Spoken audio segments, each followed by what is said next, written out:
ang Panginoong Jesucristo ayon sa Biblia. Panginoon, gabayan mo po kami ng iyong makapangyarihang Espiritu. Dalhin mo rin po marami naming kapatid na wala pa po upang sila'y makasama namin even sa Sunday School. Panginoon, na lahat po ito ay aming hiling at dalangin, puno na pagtitiwala at pasalamat. Sa pangalan po namin Panginoong Jesucristo. Amen. Amen. Thank you. You may be seated.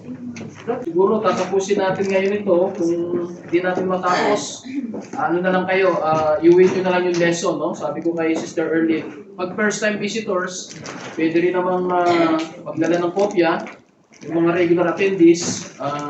Pero pag interesado kayo, pwede nyo iuwi, mga kapatid, no? Kung talagang gusto nyo reviewin.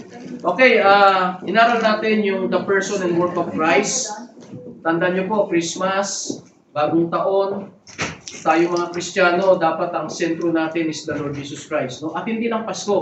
Kaya nga minsan, ang lagi kong kinakatwiran sa iba, sabi ng iba, hindi tayo nagsiselebrate ng Pasko. No? Yes. Actually, tayo po ay nagsiselebrate ng Pasko everyday. No? Everyday po tayo, kaya hindi na masyadong malaking issue sa atin yung special day. Dahil every Sunday, kinikilala natin ang Panginoon, inaaral natin yung kapanganakan, pagkamatay, ano? So, kaya tayo ay mas sinintindi natin yung kanyang ano. So, inaral natin una, yung kanyang pre-existence. Kailangan mga kapatid, meron tayong matibay na paniniwala na ang Panginoong Jesucristo ay nag-exist na bago pa siya pinanganak. Kasi marami po ang mga naniniwala lang na ang Panginoon ay nagsimula lang nung pinanganak. No? Tapos pati yun kinukontra pa, no? Pati yung pagkapanganak niya ay kung ano-anong level ang pinapasa para siraan, no?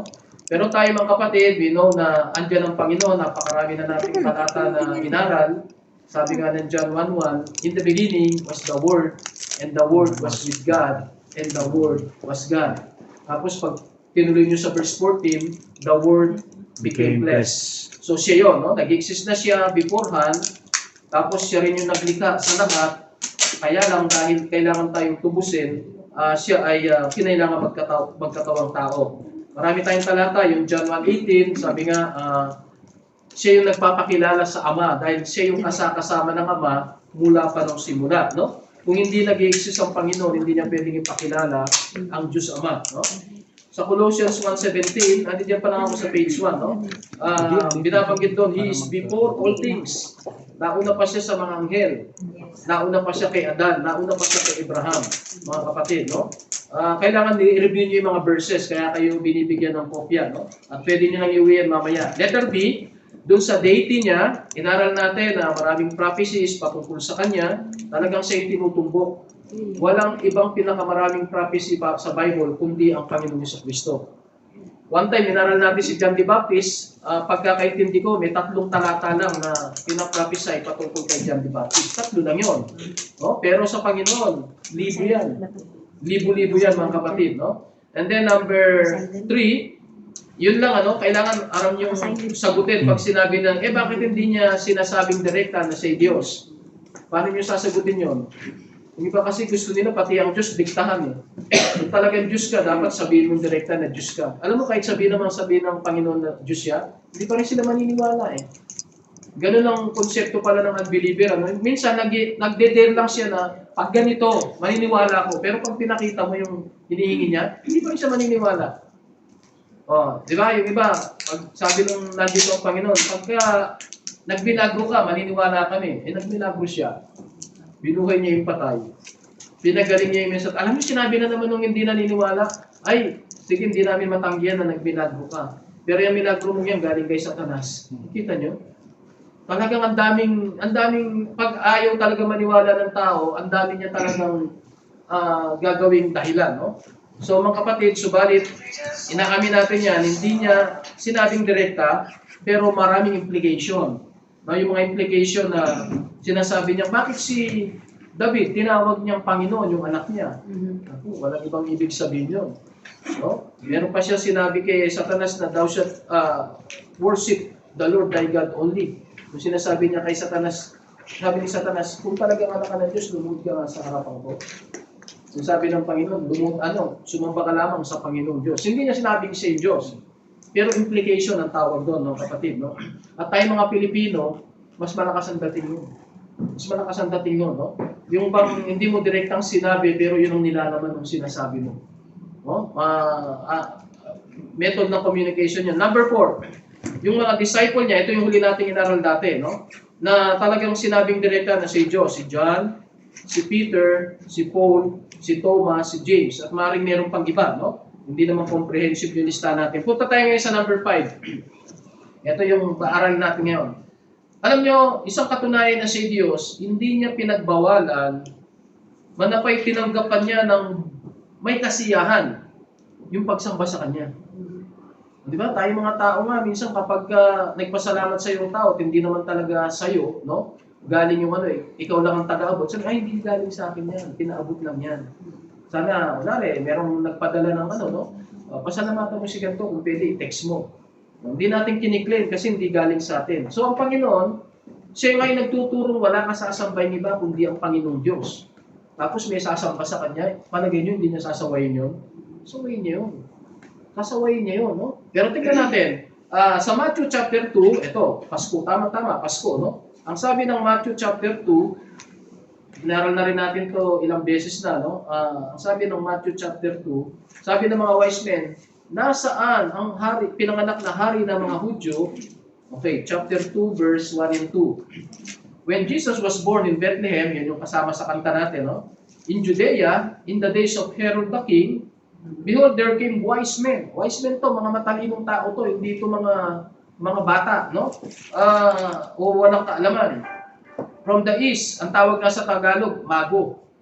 No? Mga mago to, ibig sabihin ng mago, wise men. Verse 2, saying, where is he that is born, King of the Jews?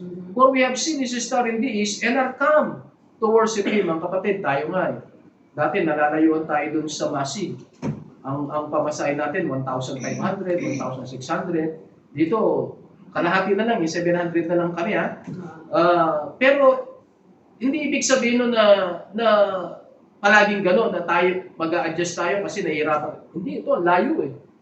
2 taon sila naglakbay. Tapos, ang reason lang nila para sambahin yung ipinanganak na hari ng mga Hudyo. Kung hindi Diyos si Kristo, hindi siya dapat sasambahin. Pagpalagay na natin, sige, sinabi nila kay Herod, si Herod, unbeliever, walang naintindihan. Pagpalagay na natin, nagkamali sila. Pero pagdating ng verse 11, ano sabi? Chapter 2, verse 11. When they were coming to the house, 2 taon na si Jesus, they saw the young child, bata pa lang siya, with Mary, his mother, and fell down and worship him. Dinidinig ko yan, mga kapatid, ang winorship, hindi si Mary. Bagamat nandiyan si Mary, malinaw ang Bible, ang winorship lang yung bata. Kasi nandoon ang Diyos na may katawang tao, no? Sabihin mo, bata pa si Jesus eh. So hindi niya, minsan gagawa pa rin ng dahilan yung iba eh. Siyempre, hindi niya sila pwedeng sawayin. Hindi. Diyos nga yan eh. No? Pero tinanggap niya. Pagpalagay natin, sige, baka sabihin nyo, sinampas eh, pero nag-offer sila sa kanya eh. Nag-offer, at hindi naman napahamak. Actually, dapat papatayin na sila ni Herod eh. Pero dahil nga sumamba sila, iningatan sila ng Panginoon. Ganon din tayo. Kapag, kunwari, hindi ako papasok sa trabaho, naku, baka mapagalitan ako ng boss ko, pero kailangan ako sumamba sa Panginoon. Gawin mo lang. No? Pag pinagalitan ka ng amo mo, tinanggal ka sa trabaho, ibig sabihin nun, mayroong mas magandang trabaho bibigay sa'yo. Minsan ganyan eh. Minsan meron kang girlfriend, boyfriend. Ay, ano tayo, mag-date tayo. Linggo lang ako bakante. Ayaw mo siya makipag-date sa iba. No? Pagka ikaw ay dinispatcha niya dahil sa inuna mo ang Panginoon, ibibless ka ng Panginoon. At yung taong nagdi-discourage sa iyo para sumamba sa Panginoon, mapapahamak. Ako na lang magsabi ng pangalan. Dito, kapag kami mga taong inaapi, inakantsawan yung mga miyembro dahil sila ay umaatin sa church, nakakapahamak sila. Yes. Okay? Hindi na tayo magsabi ng pangalan, no? At delikado po. Okay, sino pa yung pangalawang nakita natin sumamba? Chapter 8, Matthew. Kanina, baka may dahilan kasi bata si Jesus eh. Sabi ng Matthew 8:4, meron kasing nangaral dito ang Panginoon ng ang tawag yung Beatitude, chapter 5, 6, 7. Pagdating ng chapter 8, bababa ng Panginoon, may sumunod sa Kanya. No? Verse 2 muna, and behold, there came a leper. Worship Him. Bino mo, no? Bino-worship siya ng isang ketongin, Lord, if thou wilt, canst thou make me clean. Hindi niya naman binawalan. Sabi niya sa 3, Jesus put forth His hand and touch him. Hindi niya sinaway, oy, huwag mo ko sasambahin. Hindi, tinanggap niya yung pagsamba at I believe yun din ang dahilan kaya niya pinagaling. Kasi ang sabi lang ng ketong yan, Panginoon, naniniwala ko kung gusto mo. Kaya nga sabi ko sa inyo, ang salvation dapat dalawa qualification. Dapat kaya mo magligtas at saka gusto mo magligtas. No? Ang Panginoon, hindi lang kaya niyang magligtas, sabi niya, I will eh. Hindi lang kaya magpagaling, gusto niya. Kaya sabi niya, magagalingin kita. At alam niyo nung hinawakan, one time, pinreach ko na yan eh, delikado yung paghawak, bawal hawakan ng may ketong. Pero pinapakita ng Panginoon na siya Diyos talaga, na hindi lamang kayang pagalingin ang ketong na yan, hindi ako kayang ihawan yung ketong na yan, kaya ko tanggalin eh. Okay, so mga kapatid, sinamba siya, matinong tao to, no? Matanda na to, bagamat may sakit. Sino pa yung sumamba sa kanya? Letter C, sa 21. Sa chapter 21 ng Matthew, ito yung papasok ng Panginoon for the last time. Ako, kabisado ko yung mga lugar na yan. Yung Jerusalem, nakabakod. Yung Golden Gate, meron siyang tinatawag na papunta sa Mount of Olive, pumasok siya. First time niyang sumakay sa isang asno. No? Sumakay sa isang asno, ang sabi ng chapter 21 verse 8, and the very great multitude spread their garment. Napakadelikado nito, no? Alam mo ibig sabihin yan? Yan, hindi alam ng mga tao, yung bigla na lang nilang ginawa. Kasi ako naniniwala, kinontrol sila ng Panginoon. Para bigyan naman ng parangal yung anak niya, napapasok siya sa kanyang siyudad, yung Jerusalem, nando doon yung templo. Alam mo pinagagawa nila? They cut down branches. Diyan kinuha yung tradisyon ng palaspas. No? Palaspas. Pero minsan, ang masama sa palaspas, ginagawang may magic yung palaspas. Wala. Yun ang nakakaloko eh, no? Pabibindisyonan yung palaspas, silalagay sa bintana para wala daw pumasok na magnanakaw, aswang, asungot, mali. No? Yung mga palaspas na yung mga dahon, inapakan ng Panginoon. Nang ibig sabihin talaga nun, pag kasi darating ng isang dakilang tao, kailangan merong red carpet. Eh siya hindi siya nilatagan na red carpet. Kung ano lang yung ng mga tao na dahon, para lamang yung aapakan niya kasi lupa yung disimentado eh. Merong konting palamuti. Yung iba nga pati damit, tinanggal. Ganun talaga. Pagka masyado mo pinaparangalan yung tao, uubarin mo yung damit mo para gawin niyang basahan. Alam niyo, yung mga simbolo nun, yung damit mo mahamahalin, di ba? Tatanggalin mo. Siya, apakan niya lang. Kasi dakila siya eh. Worthy na paapak mo yon kasi si Mary Magdalene ba yun? Mary ng Bethany. Dinigyan ng pabango. Tapos ang ginawa niya basahan, yung buhok niya. Magdalena, no? Buhok niya. Ba't niya ginawa yun? Ay, pagsamba yun.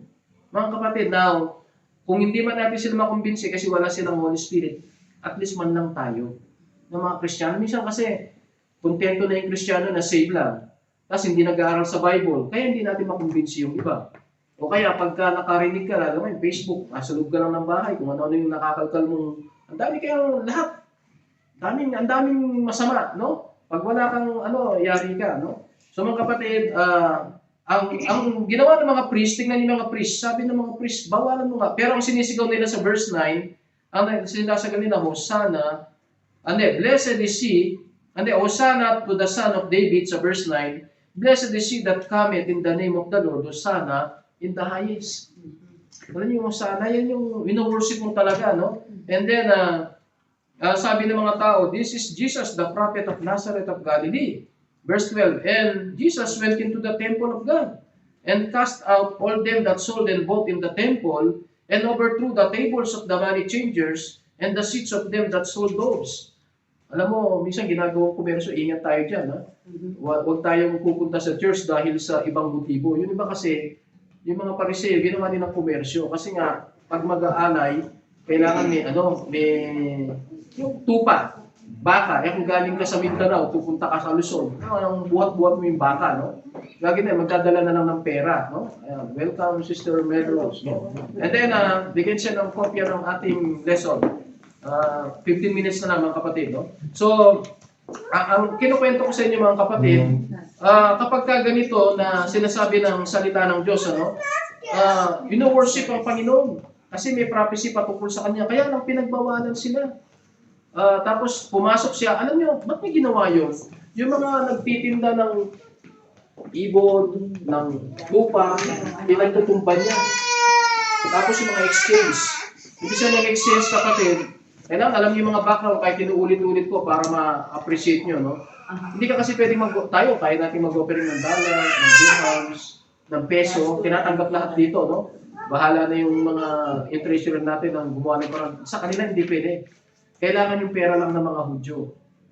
Yung mga sumasamba dyan galing sa iba-ibang bansa, hindi pwedeng magdala ng dollar. So magpapapalit sila ngayon. Dahil hindi tinatanggap yung dollar nila, ipapapalit nila, pero tinataga sila. No? Sobra po yung gagawing exchange rate na gagawin. Pero pinagtutumbayan ng Panginoon. My house shall be called the house of prayer, but you made it a den of thieves.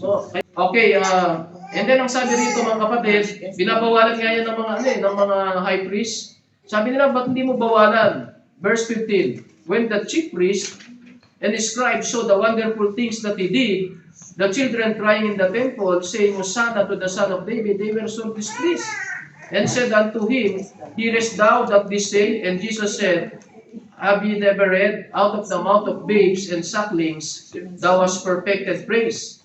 Pero pag pinunta niyo sa ibang lugar, sasabihin niya, pag pinatigil ko mga batang ito na sasamba sa akin, yung mga bato ang sisigaw. Nakakahiya na yun mga kapatid. Tayo ang kinreate after the God's image, tayo ang may kaluluwa, tayo ang may isip. Kumbaga, hinihintay ng Panginoon na mag-worship tayo. Pero pag tumahimik tayo, yung mga bato, mag-worship yan sa Panginoon. Pero nakakahiya sa atin. Tayo yung pinaka-importante sa nilikha ng Diyos, tapos hindi natin binibigay. Kaya ang kapatid, ito nga, mga tao, majority hindi sumasamba. Kaya nga ganyan na lang sana, tulungan niyo ako na maayos natin itong ating worship service. Kahit konti, at least, masabi natin sa Yerevan, may isang grupo na sumasamba ng tama sa Panginoon. Okay? Diyan natin sila mahihikayat.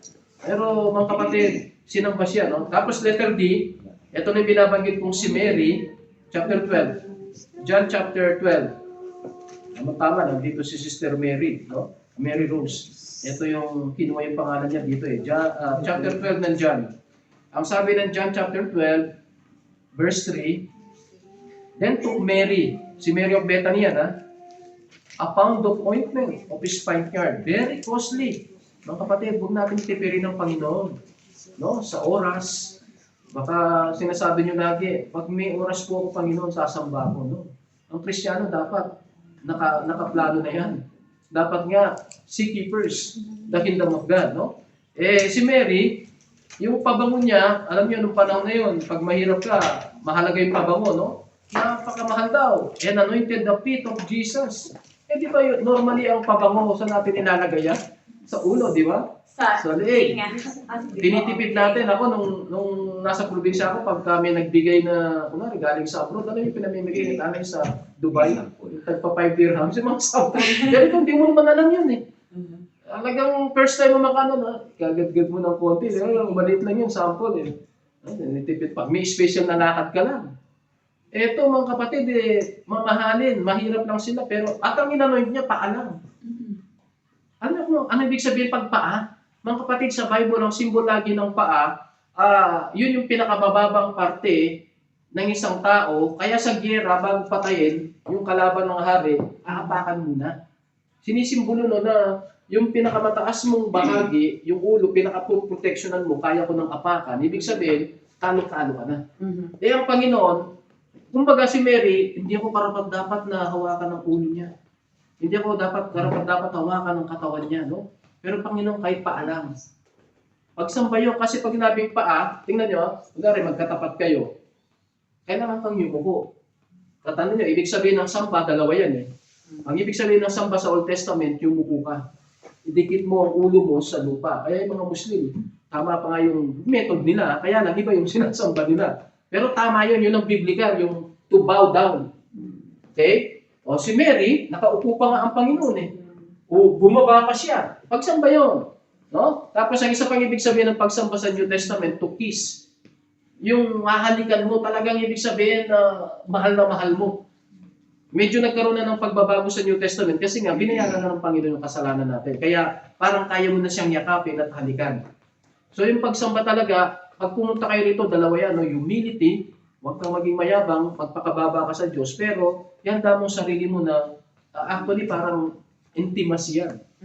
No? Actually, yung pagsamba, kung alam niyo yung gagamitin yung salita pero huwag niyo ako misquote, ano? Kumbaga sa mag-sweetheart, mag-asawa, romansa. Yun ang pinakamatindi yung samahan, no? Meron kayong sexual intimacy. Yan ang pagsamba, mga kapatid. Okay? Si Mary, ginawa niya yun. No? Pero meron na namang nagano, meron naman nagano rito si Judas. Sabi ni Judas, ba't tinaksayan niya yan? Ang mahal niyan, ba't di pa niya ibenta, no? Tapos, pamigay sa mahirap kasi alam niyo na, may ibang motibo si Judas. Mga kapatid, pag sumasamba tayo sa Panginoon, expect niyo may mga magkikriticize. Pero ayaw niyo nagkikriticize. Ang mahalaga, tinanggap ng Panginoon, no? Okay, last, konting oras na lang, 5 minutes. Number 6 tayo. Punta tayo sa Hebrews 1:6. Actually, nabanggit ko na to last week, pero yung mga ngayon lang makaka-attend, makita nyo na pinag-aaralan natin ang mga katunayan na si Jesus ay Diyos, no? Kasi marami pa rin na nagdududa na si Diyos, eh. Buti nga, nasa Armenia tayo, at least sa Armenia, kinikilalang Diyos si Kristo. Pero nakapalibot tayo sa mga bansang hindi Kristiyano. Tapos, sila pa yung mas maingay na magsabing hindi Diyos si Kristo. Kailangan may alam tayo. Sabi ng Hebrews 1:6, and again, when He bringeth in the first begotten, ang God the Father yan, into the world, He saith, and let all the angels of God worship Him. Inuutusan ng Diyos ang mga anghel. Alam niyo, si Satanas, kaya naging Lucifer, kahit hindi ko alam yung nangyari sa langit, malamang ayaw niya sumamba kay Jesus. Parang tingin niya, parehas lang tayo sabi niya sa Panginoon, no? Ayaw niya sumamba. Tapos pagdating sa lupa, binabaligtad niya, gusto niya si Jesus na sumamba sa kanya. Hindi pa rin sumamba si Jesus. No? At ang sabi niya, sa Panginoon ka lamang dapat sasamba. Yung binasa kanina ni Brother ni Darwin, yung Philippians chapter 2, darating ang panahon, lahat ng tuhod ay luluhod. Lahat ng bibig ay magsasabing, siya ay Panginoon. Pati si Satanas. Pero hindi pa ngayon. No? Pagtapos na yung panahon ng Panginoon, pipilitin niya si Satanas, katulad ng mga, alam niyo sa giyera, di ba? Minsan may pride pa rin yung natalo. Ayaw niya lumuhod, kaya alam nakaposas na siya. Ano ginagawa? Takadya niya para mapaluhod, no? Gaganyan si Satanas. Kaya mga kapatid, tayo, gawin na natin ngayon, no? Tingnan nyo, inutusan yung mga anghel na sambahin ng Panginoon. Okay, puntayan natin sa dulo pa. Number 7, pangatlong page. God the Father even called Him God. Ito yung pinakamatibay na katunayan na si Jesus ay Diyos. Sabi ng Hebrews 1:8, but unto the Son, sabi ng Ama, He saith, thy throne, O God. Diyos, tinawag na Diyos yung anak niya. Tapos ikaw tao ka lang nilikha, nanghihinayang kang sumamba sa Kanya. Mga kapatid, tandaan nyo, ang Ama hindi nagatubili na tawagin Diyos si Jesus. Pero maraming tao, kawawa sila, no? Okay pa sana yung hindi ka naniniwalang Diyos si Kristo eh. Ikaw lang mag-isa. Pero ang dami, lakas ng loob nila magturo na si Jesus ay tao lang. Mga kapatid, nakakaloko. Talagang kung tayo pa lang na tao nagagalit tayo, how much more ang Diyos kaya, na Diyos siya, nas ayaw siyang tawaging Diyos. Ayaw siyang sambahin Diyos. Kaya mga kapatid, sana sa church na to, mahamon tayo na tayo nasa tama Dapat tayo mas masipag. Alam niyo ang dahilan ng kapatid, kaya maraming miyembro ang kulto. Hindi dahil sa tama sila. Hindi masipag sila. Aminin niyo. Araw-araw, lalo na sa Pilipinas, ang dami kayang kumakatok sa bahay, ang dami nagtitinda ng mga babasahin, ang daming gagawin lahat para maimbitan tayo. Minsan, nahihiya ako mag-invite Samantalang ang pinangiimbita natin ang Panginoon. So mga kapatid, sana makita natin yung tinatawag na principle ng pagsamba. Okay, another. Sino pa yung nag-worship? Ito. Dito ako nagulat. Mark chapter 5, verse 1 to 6. Siguro, malapit na tayo sa huli. Mark chapter 5, verses 1 to 6. Ito, mga demon spirit sumamba kay Jesus. Yung binasa ni Brother Darwin kanina, mangyayari pa lang yun sa judgment. Paluluhurin si Satanas, mga demon spirit. Sige pa, papasukin na mga kapatid. And then, ang sabi ng Mark chapter 5, mga kapatid, dito tayo siguro huling mag-ano. Ang sabi ng 5, 1 to 6, di ba may masamang espiritu yung isang lalaki? 2,000 masamang espiritu. Nakakita na kayo ng taong gano'n? Isang demon lang ang sumalakay sa'yo, masama na yung gagawin mo. Sa kanya, 2,000 2,000 mga kapatid, no? Tapos, pero maganda rito, verse 7.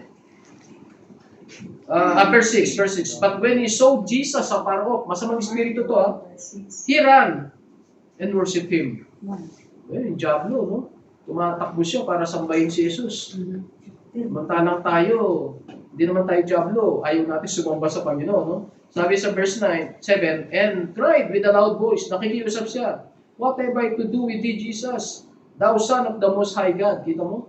Kinikilala siya na anak siya ng kataas-taasang Diyos. I adjure thee by God, thou torment me not. Alam niya kasi, kung gugustuhin ng Panginoon na parusahan na sila o dali na sila sa impyerno, pwede nang gawin. Pero nakikiusap siya, wag muna, no? Oh. And then verse 8, for he said unto him, come out of the man, thou unclean spirit. So, inano yan? Pinalaya siya ng Panginoon. Kaya nakiusap siya na wag munang paalisin dun sa teritoryo na yon. Ang available na pwedeng paglibatan mga baboy, pumayag ang Panginoon. Alam niyo, pag inaral niya yan, ebidensya ng Diyos siya eh. Di ba, tayo nga, aso ng may aso, hindi mo gagalawin yan.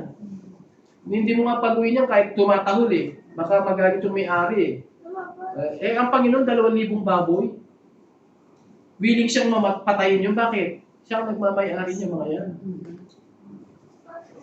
Kung hindi siya mas mataas dun sa... Siyempre yung nagmay-ari nun, mayaman, milyonaryo sa lugar na yun. Pero ang sabi ni Jesus, ako naman ang creator eh.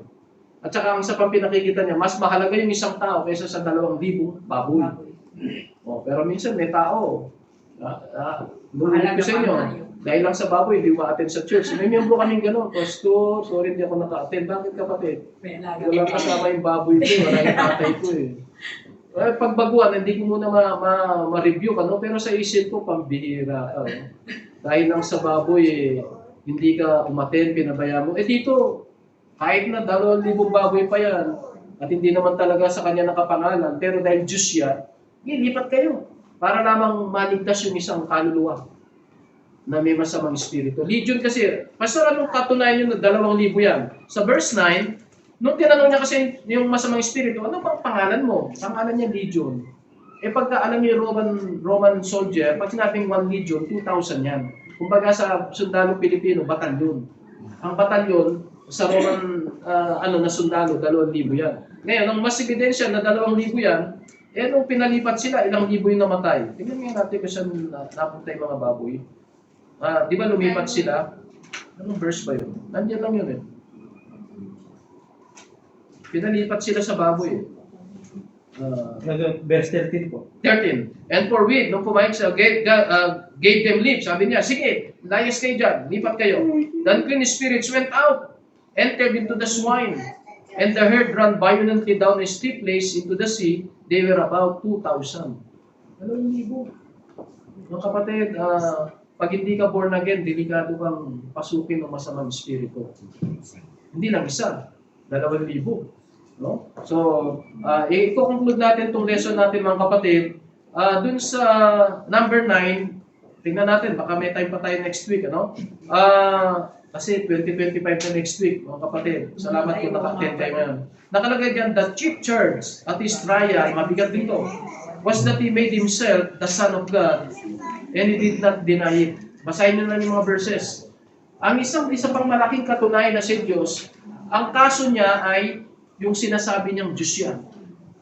Ngayon, hindi niya tinanggihan. Napako siya. Kung ayaw niyang mapako, isa lang naman sasabihin niya hindi ko po pinangaral yun. Kasi, ba't mo pinapangaral na anak ka ng Diyos? Ginagawa mong sarili mong kapantay mo ang Diyos. Yun ang paratang pag binasa niyo yung mga verses na yun, no? Pero hindi niya tinanggihan. So mga kapatid, bakit? Kasi, totoong Diyos siya. Patayin mo na siya. Mapapatay mo lang sa kanya yung katawang tao. So mga kapatid, and then number 10, divine acts are attributed to Him. Ito, mga susunod na lesson na natin na aralin yan. Siya yung manlilikha, Diyos lang ang manlilikha. Ano pa? He controls everything. May mga verses na siya ang may control sa lahat. Ito pa yung mabigat, nagpatawad ng kasalanan. At kinakantsawan siya ng mga parisyon, ba't ka nagpapatawad? Kasi merong isang lumpo na pinagaling. Sabi niya, ano bang gusto mo? Na marinig, pinapatawad ko na yung kasalanan mo o pagagalingin kita. Pero parehong binigay ng Panginoon yun. Nung nagalit ngayon yung mga pariseo, sino ka? Diyos lang kami karapatang magpatawad . Pero sinabi niya direkta, pinapatawad kita. So mga kapatid, sana makita niyo mga divine attributes yan, divine acts silang nakakagawa. Then, lalo na yung verse, number 11 natin, yung mga attributes ng Diyos, nasa Kanya lahat. God is omnipotent, God is omniscient, God is omnipotent, lahat nasa Kanya. So, hindi nga niya sinabing direkta na sa Diyos, pero wala kang ibang conclusion kundi sa Diyos. So, yan lang, hanggang dyan lang tayo mga kapatid, may tanong pa kayo.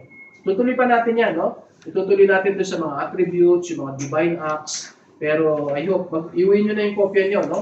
Dahil gagawa ulit ako ng lesson, dudugtungan natin yan. Patungkol naman sa mga attributes of God, of deity na nasa Panginoon, no? So, may tanong ba kayo, mga kapatid? Yung mga kanpas, di ba yung mga tatlong, yung wise men, yung mga hinti lang mga yun. Yung mga ibang nag-worship sa kanila po, mga hinti din ba yun? O mga ganyan. Yung mga nag-worship, yun ang naalala ko na Gentile, pero Gentile na matatalino, no? Sino pa ba? Yung ano po sa 2,000 mga kanila, tapos yung mga iba. Oo. Basta maraming nag-worship sa Panginoon. Pag inaral natin ang Bible, unti-unti makikita nyo. Kaya nga, lagi kong challenge sa inyo, magbasa kayo ng Bible. Huwag na nating dalhin yung dating ugali na, alam nyo sa ugali natin sa tradisyon, bawal magbasa ng Bible. Para maitago nila yung maling katuruan, no? Sa atin talagang dapat magbasa kayo.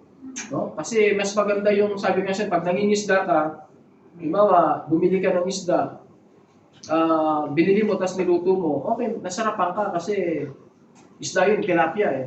Pero subukan mo mamingwit. Kasi ikaw mismo yung nahirapan, mga 1 oras, 2 oras, 3 oras bago ka nakahuli ng maliit na tilapia. Pag niluto mo yun, sarap na sarap ka. Kasi may effort. At saka ikaw yung nakahuli. Ganon din sa pagbabasa ng Bible. Yung ngayon na binibigay ko, totoo yung binibigay ko sa inyo, kaya lang pwede nyo tawaging second hand. No, second hand. Ako yung nakapag-aral, ipinapasa ko sa inyo, parang sinusubuhan ko kayo. Mas maganda yung kayo mismo. Ang maghalo kayo sa Bible, makikita nyo yan mga kapatid. No? Walang ibang pupuntahan yan. So tayo tumayo mga kapatid, yung mga bisita natin. Yung bisita natin galing sa Oman yan. No? Pumunta lang sila rito para umaten. Parang wise men. Ano? Maraming pumupunta, nagtuturo. Katulad ng Sunday, may bisita kami, isang pamilya rin. Hindi sila nakahabol sa service natin dahil alauna na sila nakalabas sa airport. No? Ito mga to, galing ng Oman, galing ng Georgia, nag-travel sila kagabi para lang maka-attend ngayon dito. No? Siguro magtutulungan sila, baka bukas na.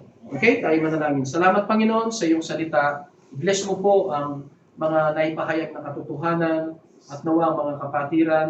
Ibig ang kopya po nila ng lesson dahil limitado po kami sa oras sa Sunday School. Sila po mismo ay mag-research, magbasa ng Bible, ikumpara ang mga talata para lalo nilang mapatunayan mula sa iyong salita ng Panginoong Jesucristo ay walang duda na siya ang Diyos na makapangyarihan sa lahat, anak ng Diyos, na nagkatawang tao lamang para tubusin ang aming kasalanan. At kami ay dapat sumamba sa Kanya at magbigay ng karapat-dapat na parangal. Gabayin mo po, ilan ang aming worship service. Paratingin mo po, marami naming mga kapatiran. Sapagkat ang lahat po yung aming hiling at dalangin, puno ng pagtitiwala at pasalamat sa pangalan po namin Panginoong Jesucristo. Amen. Amen.